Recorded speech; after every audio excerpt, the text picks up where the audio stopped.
¿Están descansados? ¿Sí? ¿Tomaron café? Bueno, pues bienvenidos a esta sesión que se llama Historias del Agua. Aquí la intención es que compartamos algunas experiencias acerca de acción colectiva y de trabajo en campo. Y además que nos deshagamos un poquito de la rutina que hemos tenido hasta ahora y recordemos un poco acerca de por qué estamos en este tema de fondos de agua. Entonces, bueno, vamos a comenzar por una colaboración de Filantropía Estratégica. Felipe es el presidente de la Junta Directiva de WIC Colombia y actualmente está liderando la iniciativa de Filantropía Transformadora. Esta iniciativa tiene como propósito crear una comunidad de filántropos estratégicos, así como facilitar la colaboración y el intercambio de buenas prácticas y lecciones aprendidas. Su objetivo final es aumentar el flujo de inversión social inteligente en Colombia. Por medio de esta iniciativa también se busca fomentar el trabajo conjunto y la coordinación de esfuerzos de la sociedad civil, el sector privado y el sector público para mejorar la situación de inequidad en el país. Él también está en las juntas directivas de Enseña por Colombia, Transformemos Chile y La Terrier. Felipe es miembro del Consejo Asesor de Global Philanthropy Forum, Teach for All, Acumen, LUMNI, Leapfrog Investments y el Centro de Filantropía de la Universidad Adolfo Ibáñez. Él es un miembro del Clinton Global Initiative. Le damos la bienvenida, por favor, a Felipe. Gracias.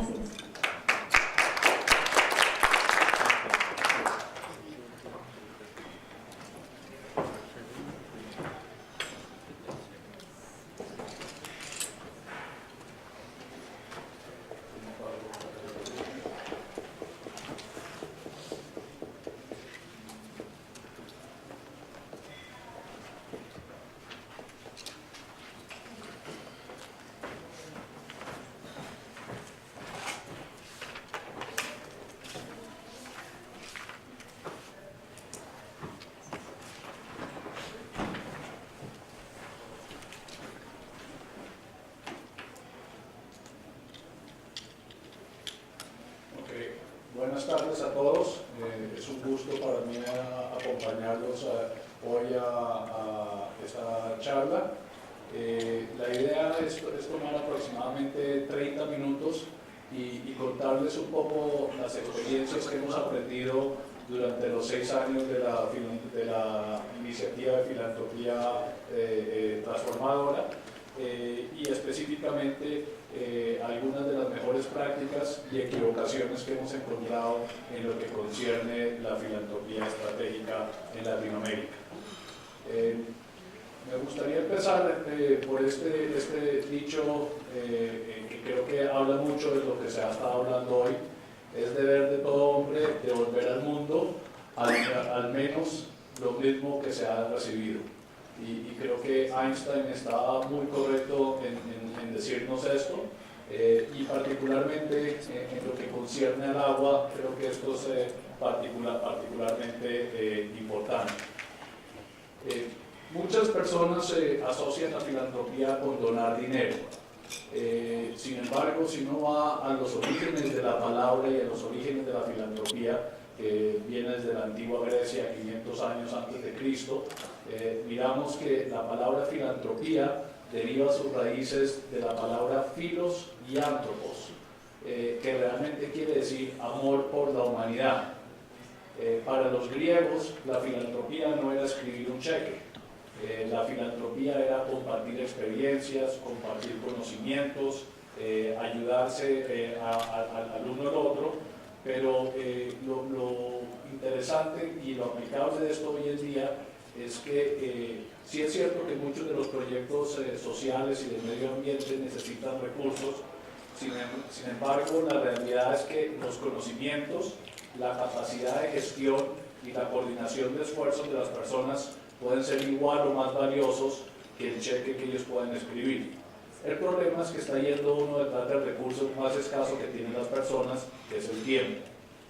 Si seguimos un poco el recorrido por la historia, vemos que el siguiente componente que tenemos es relacionado con el cristianismo en el siglo II. La caridad tiene sus orígenes con el cristianismo, donde la iglesia fue la primera organización que se enfocó en ayudar a los más necesitados. Después voy a saltarme un poco en el tiempo y los voy a llevar al siglo XVII, el periodo del iluminismo. Aquí hay una experiencia muy interesante donde un grupo de escoceses revivieron un concepto de la filantropía. Y básicamente el concepto es: nos desarrollamos a sí mismos ayudando al prójimo. La filantropía es la clave de la felicidad. Y es bien interesante porque en los últimos años han habido varios científicos que han mostrado que el ayudar a los otros es algo que produce ciertas endorfinas en el cerebro y realmente contribuye a la felicidad.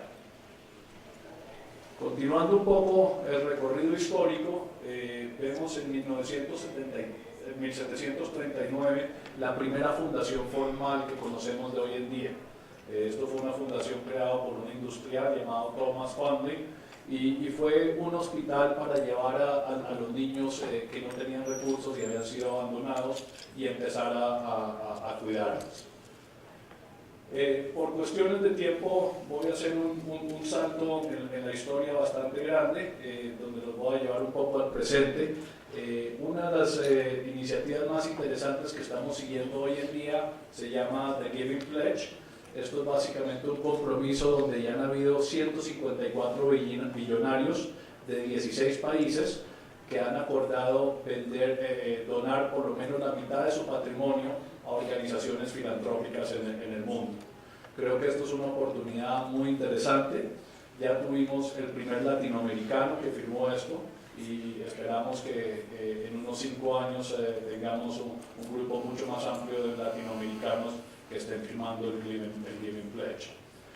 Cuando nosotros empezamos la iniciativa de filantropía transformadora, estuvimos trabajando de cerca con Planeación Nacional y con McKinsey, y McKinsey hizo un estudio de cómo se podía aumentar la inversión social y de medio ambiente en Colombia.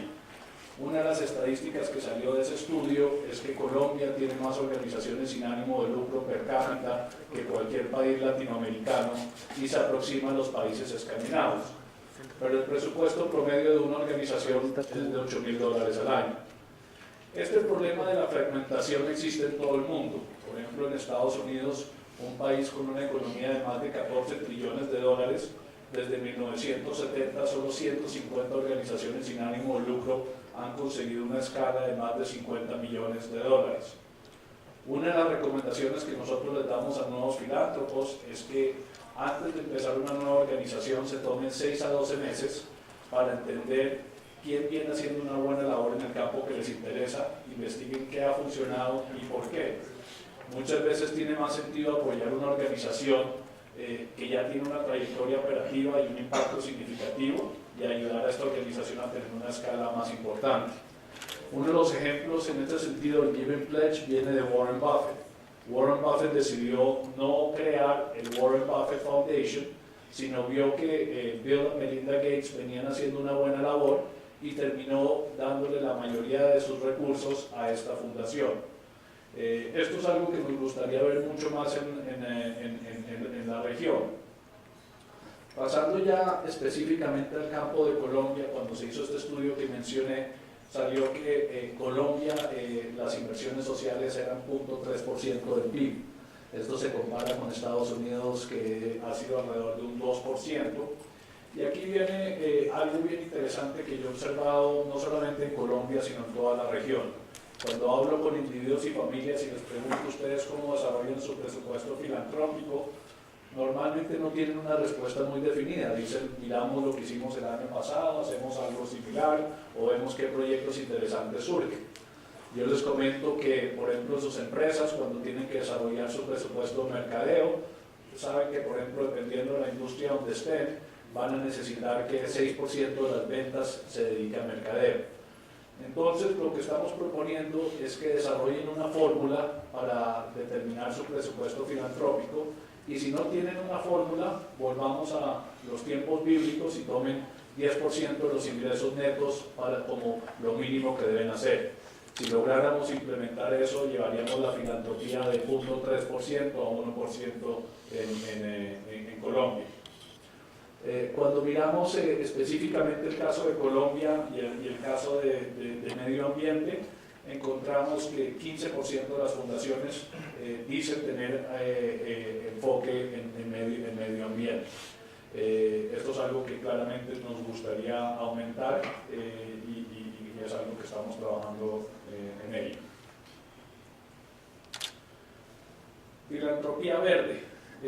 Aquí vemos distintos mecanismos, algunos de estos son mecanismos bastante simples, como los aportes financieros, aportes en especie, donación de tierras y predios, que son mecanismos que todos ustedes conocen.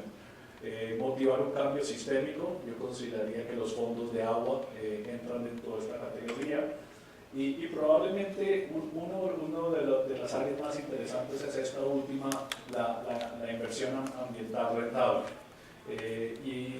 Ahorita hablaré un poco más de inversión social rentable, pero digamos hay nuevos mecanismos que se están empezando a desarrollar. Por ejemplo, la ganadería sostenible ha sido probada como una de las áreas donde uno puede obtener un retorno social y puede tener un retorno económico y puede ayudar al medio ambiente. Ayer Mark Tercek en su intervención contaba que él venía del sector privado y específicamente del sector financiero. Yo también vengo del sector financiero y siempre me ha interesado ver el mundo filantrópico desde la óptica de inversión social rentable. Y si uno mira el espectro, uno históricamente había tenido una diferenciación muy grande entre organizaciones sin ánimo de lucro, que normalmente trabajan en el sector social o de medio ambiente, y organizaciones con ánimo de lucro que operan en el sector privado. Hoy en día existen nuevos esquemas como inversión social rentable o impact investing que están haciendo que la diferencia entre estos dos sectores no sea tan marcada. En un extremo tenemos una donación donde hay 100% de probabilidad de una pérdida financiera. Hay otros tipos de retorno, pero desde el punto de vista financiero la donación es 100% de probabilidad de pérdida. En el otro extremo tenemos inversiones sociales rentables que tienen un impacto social y de medio ambiente y que ofrecen retornos similares a los de private equity. Entre estos dos extremos existen muchísimas posibilidades. Y esto es una oportunidad muy importante para el sector social y para las inversiones en el medio ambiente. Para darles una idea, en Estados Unidos las inversiones filantrópicas son $300 millones al año, mientras que el volumen de las inversiones financieras son $44 trillones. Entonces, si solo 1% de estas inversiones financieras se pasaran a tener un impacto social y de medio ambiente, esto serían $440 millones, más que doblando la inversión social y de medio ambiente existente. Desde hace algunos años Latinoamérica empezó a hacer una transición de la caridad hacia la filantropía estratégica. Y para clarificar un poco la semántica, la diferencia que nosotros hacemos entre caridad y filantropía, no solamente la diferencia entre dar pescado y enseñar a pescar, sino también enseñar a hacer la caña de pescar, qué hacer cuando el lago se seca y no tiene más pescado, y cómo revolucionar la industria de la pesca. Y como mencionaba antes, más recientemente hacia la inversión de impacto. Pero en síntesis es ir detrás de las causas de los problemas y no de los síntomas de los problemas, que encuentro que es, digamos, parte de la filosofía de los fondos de agua. Hay 4 factores que han ayudado a crear este cambio. Primero, es la gran creación de riqueza que ha habido en la región en los últimos 10 a 15 años. Los últimos 2 años han sido más difíciles, pero si uno mira los patrimonios que existen hoy en día versus los que existían hace 10, 15 años, ha habido una creación de riqueza sustancial. Segundo es el cambio generacional. Normalmente cuando hablamos con la generación de los abuelos, ellos les quieren escribir el cheque a las monjitas o no quieren escribir el cheque a distintas organizaciones, pero uno les habla de filantropía estratégica o inversión de impacto y realmente no avanza mucho con ellos. Cuando uno va a la segunda generación, tal vez un tercio de ellos está siendo más estratégico, pero realmente la tercera generación, que tiene 25 a 45 años, que está impulsando los cambios en las organizaciones y en las familias. Tercer punto es que, si bien es cierto que ha habido una creación de riqueza muy grande y la clase media ha crecido en un 50%, Latinoamérica continúa siendo la región con más inequidad en el mundo. Y cuando nosotros hablamos de inequidad, nos gusta hablar de inequidad